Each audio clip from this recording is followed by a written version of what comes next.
Assalamualaikum warahmatullahi wabarakatuh. Perkenalkan, nama saya Fatimah Linda Nurhidayah, pelajar kelas 10 MIPA 1 nomor absen 14. Kali ini saya akan membicarakan menghindarkan diri dari pergaulan bebas dan perbuatan zina. Zina berasal dari kata zana yazni, yang artinya melakukan hubungan biologis layaknya suami istri yang sudah mukallaf atau balik di luar tali pernikahan yang sah menurut syariat Islam. Macam-macam zina. 1.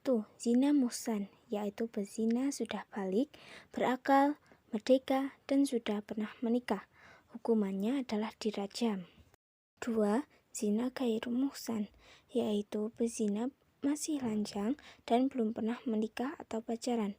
Hukumannya adalah didera 100 kali dan diasingkan dari permukiman minimal 90 km selama 1 tahun. Hukuman bagi orang yang menuduh zina atau qadzaf. A. Hukuman dapat dibatalkan bila masih terdapat keraguan dan tidak yakin zina itu terjadi. B. Untuk meyakinkan ada syarat, yaitu harus ada 4 orang saksi laki-laki yang adil, karena kesaksian 4 orang wanita tidak cukup untuk dijadikan bukti. C. Kesaksiannya pun masih memerlukan syarat, yaitu setiap laki-laki tersebut harus melihat persis kejadiannya. D. Kesaksian yang salah satu di antaranya mencabut kesaksiannya, mereka semua dijatuhi hukuman menuduh zina. Hukuman penuduh zina terhadap perempuan baik-baik dengan didera sebanyak 80 kali deraan. Dampak melakukan zina. 1. Menghilangkan wibawa atau kesucian diri. 2. Menyebabkan kefakiran materi dan non-materi. 3. Terserang penyakit mematikan. Ayat-ayat Al-Quran dan hadis tentang larangan mendekati zina.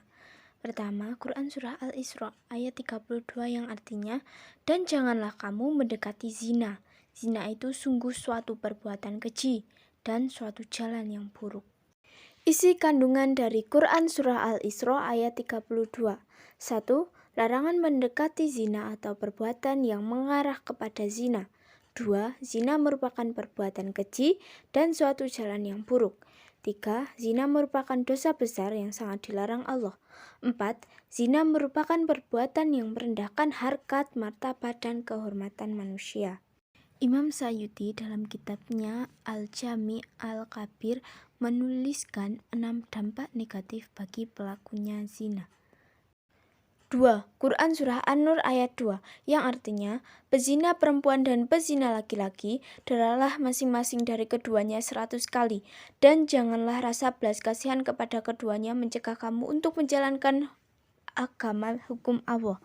Jika kamu beriman kepada Allah dan hari kemudian, dan hendaklah pelaksanaan hukuman mereka disaksikan oleh sebagian orang-orang yang beriman.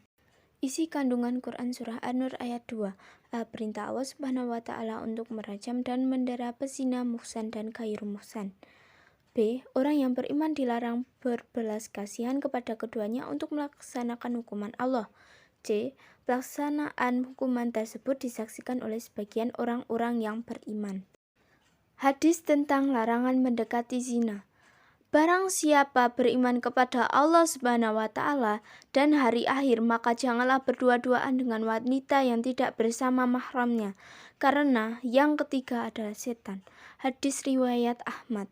Tingkatan zina yaitu 1. Apabila dilakukan dengan perempuan lain bukan muhrim, artinya wanita yang boleh dinikahi yang tidak bersuami, maka dosanya besar. Bagi pezina ghairu muhsan, maka dosanya besar. 2. Apabila dilakukan dengan perempuan yang sudah bersuami, dosanya lebih besar. Bagi pezina muhsan, maka dosanya lebih besar. 3. Lebih besar lagi apabila zina dilakukan dengan tetangga. 4. Lebih besar dari semuanya itu zina yang dilakukan dengan yang masih muhrim. Wanita muhrim artinya wanita yang tidak boleh dinikahi. Berikut sebelumnya tentang jalan menuju zina. Cara menghindari perzinahan. 1. Hindari mendekati tempat-tempat maksiat. 2. Jangan mendekati hal-hal yang menjurus pada perbuatan zina. 3. Memilih teman bergaul yang soleh. 4. Menambah ilmu pengetahuan agama dengan menghadiri majelis-majelis talqin. 5. Membaca Al-Quran sambil menerangi tafsirannya. Berikut ini adalah hikmah dari larangan perbuatan zina.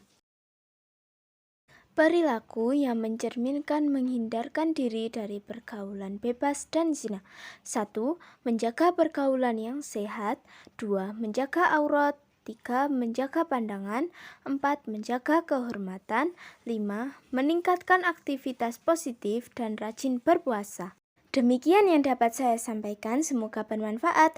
Wabillahi taufik wal hidayah. Wassalamualaikum warahmatullahi wabarakatuh.